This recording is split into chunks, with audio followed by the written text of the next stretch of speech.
सीताराम सीताराम सीताराम कहिए, जाहि विधि राखे राम वही विधि रहिए। रामचरितमानस का 397 भाग। आज की चर्चा का विषय है कि भगवान राम जब जंगल में गए, वनवास में जा रहे हैं, प्रयागराज से इलाहाबाद से विदाई होने के बाद, भारद्वाज मुनि के आश्रम से निकलने के बाद जंगल में जाते ही गांव की औरतें पूछने लगी कि इतने सुंदर आप लोग हैं, कैसे यहाँ जंगल किसने भेजा। औरतें पूछ रही हैं कि दो हैं, दोनों में से तुम्हारे इनका क्या संबंध है, कौन तुम्हारा पति है, कौन तुम्हारा देवर है। और गांव की औरतें कहती हैं कि इतने सुंदर और इतने अच्छे स्वभाव वाले लड़के को, बहू को किसने जंगल में भेज दिया, उन्हें जंगल में नहीं भेजना चाहिए। आज के परिप्रेक्ष्य में देखा जाए तो हम सभी बाहर अपने काम के लिए वनवास में ही जाते हैं और काम करते हैं, अपने घरों को छोड़ देते हैं, और जब हम घर पर आते हैं तो भी हमारा राज्याभिषेक होता है। हम समझते हैं कि हम घर पर पाए तो जन्म भूमि मम पूरी सुहावन, हर एक आदमी का जन्म स्थल बहुत ही सुंदर और सुहावना होता है। रामचरितमानस एक ऐसी धर्म ग्रंथ है जिसको पढ़ने से मन को बहुत ही सुकून मिलता है। आदर्श की बात यह है कि जब तक हम किसी धर्म से नहीं जुटेंगे, किसी ग्रंथ से नहीं जुटेंगे, किसी अध्यात्म से नहीं जुटेंगे, तब तक हमारी भावनाएं कलुषित रहेंगी। कलुषित जब तक रहेंगी तब तक हमारे मन को आह्लाद करना, प्रसन्न करना, खुश करना अति दुष्कर और कठिन है। तो आज चलते हैं, हम आपसे वार्तालाप करेंगे कि करत करत अभ्यास से जड़मति हो सुजान, रसरी यावत जाते सिल पर निशा। बिना मनुष्य अभ्यास के द्वारा न कुछ कह सकता है, न कुछ बोल सकता है, न कुछ गा सकता है। और बिनु सत्संग विवेक न हुई, राम कृपा बिनु सुलभ न सोई। राम की बिना कृपा के हम आपसे सत्संग नहीं कर पाएंगे। हमें जब तक भगवान की कृपा मिली है, जब तक मिलती रहेगी, तब तक मैं सत्संग करने की कोशिश करता रहूंगा, क्योंकि भगवान ही कराएंगे, बाकी तो कोशिश हमारी रहेगी। राम कथा अगर मैं खुद कहता हूं तो हमको तो आनंद मिलता ही मिलता है, किंतु जो इस कथा को सुनता है उसे भी आनंद मिलता है। कहते हैं कि जो यह कथा कपट तज गावा, मनोकामना सिद्ध नर पावा। वह मनुष्य सिद्धि को प्राप्त करता है जो कपट छोड़ करके भगवान की कथा को गान करता है। और मन में मुकुर मलिन और नयन विहीना, राम रूप देखें कि में देना। जब तक हमारा हृदय स्थल, मन, बुद्धि, अहंकार तीनों पर नियंत्रण नहीं होगा, तब तक हम लक्ष्य को प्राप्त नहीं कर सकते। लक्ष्य क्या है? हमें अपने से ऊपर उठने की लक्ष्य है, नीचे गिरने में समय नहीं लगता है। हमारे आचरण, व्यवहार, विचार, वार्तालाप, हमारी सभी क्रियाएं भगवान से जुड़ी हुई हों, जब तक उनको समर्पण अर्पण नहीं करते हैं, तब तक हमारे अंदर में अहंकार और बुद्धि का भाव रहता है कि मैं करता हूं। भगवान कहते हैं कि सबही न चावत राम गोसाई, अपने रहत लखुट की नाई। भगवान एक डायरेक्टर की तरह से, एक निर्देशक की तरह से सबसे काम कराते हैं और देखते हैं। चलिए अभी हम आपको भगवान राम के साथ जंगल में चलते हैं। सब लोग प्रयागराज तक अयोध्या से आए थे, सबको भगवान लौटा रहे हैं कि आप लोग आगे जंगल में मत जाइए, मेरे को वनवास मिला है, आपको नहीं मिला है, मेरे को आगे जाने दीजिए। और चौपाई है कि सुनत तीर बासी नर नारी, धाये निज निज काज विसारी। गांव के लोग अपना काम छोड़ छोड़ के आने लगे कि दो पुरुष और एक नारी जंगल में घूम रहे हैं, और क्यों घूम रहे हैं उसको देखने के लिए भीड़ लग जाती है। और भीड़ से जब पता लगता है कि ते तीन माहू बिरधि सयाने, अति न कर जुगत राम पहचाने। कोई कोई तो कहता है कि लगता है कि ये राजा दशरथ के लड़के हैं, इनकी चर्चा चल रही थी कि इनको राजगद्दी मिलना है।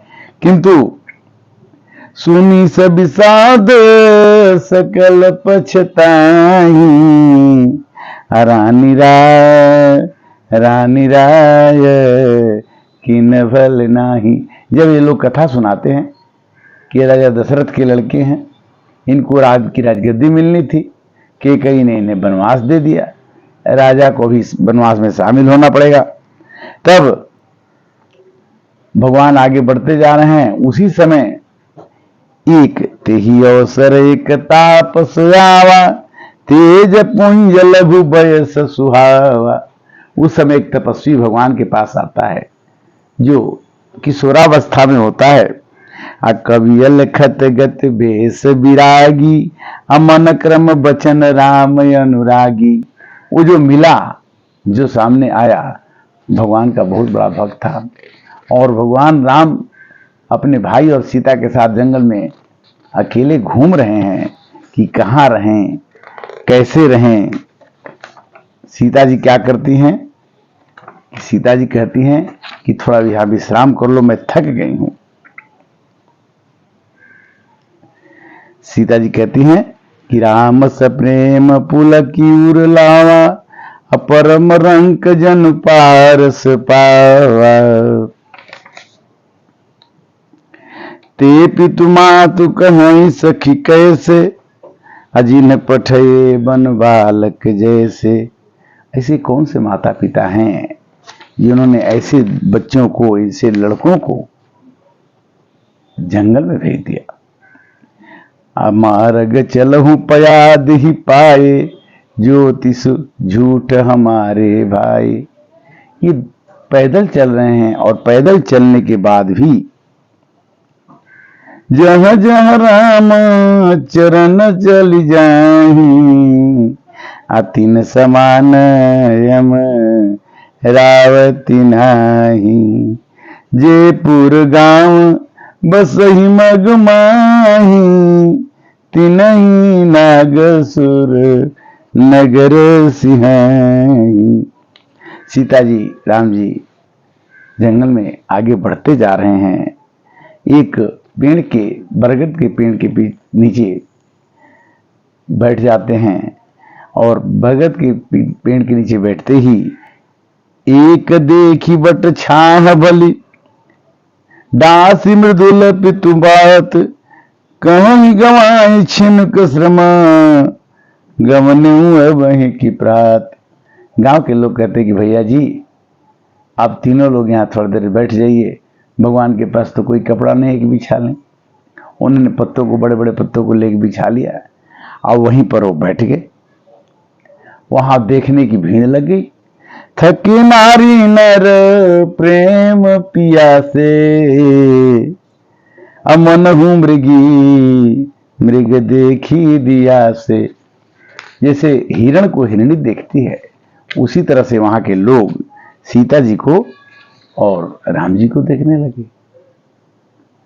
सीता जी और राम जी को देखते देखते उनके मन में ये बात आई,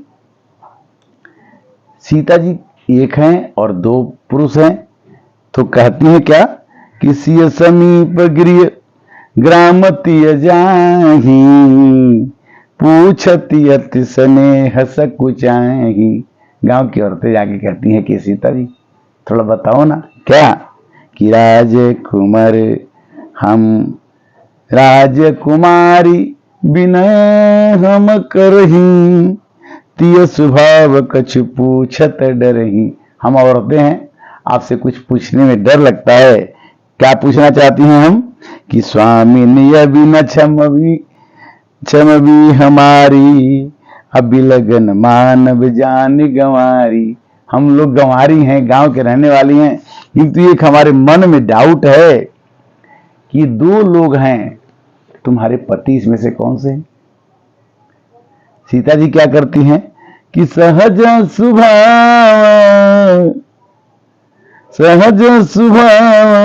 सुभगतन गोरे, अनाम लखन लघु देवर मोरे। जिनका स्वभाव सहज है और गोरे से हैं, वो तो मेरे देवर हैं।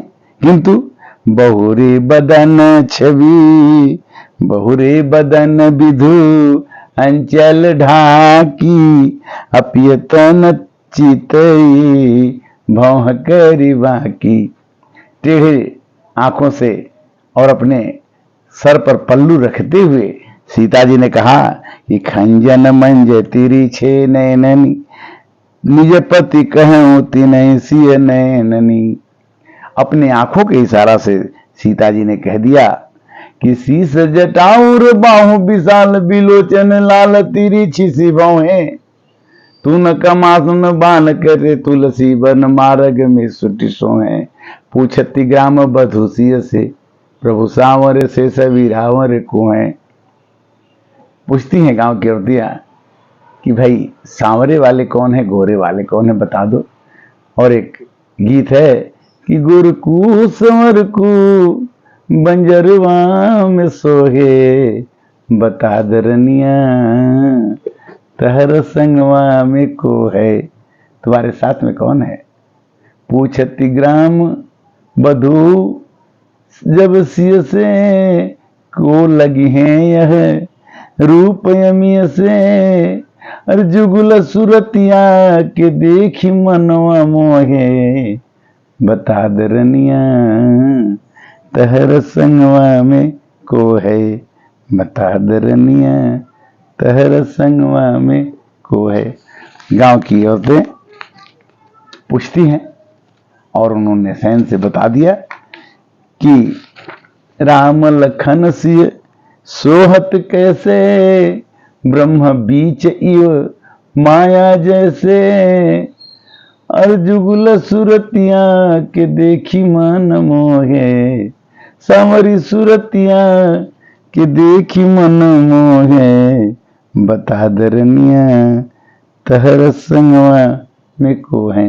गांव की औरतें पीछे पीछे लग के कहती हैं कि समुझी करम गति धीरज कीना, सोधी सुगम मग तिन कह दी ना, ए बिरंची मग बिनु पद त्राना, रचे बादी विधि वाहन नाना।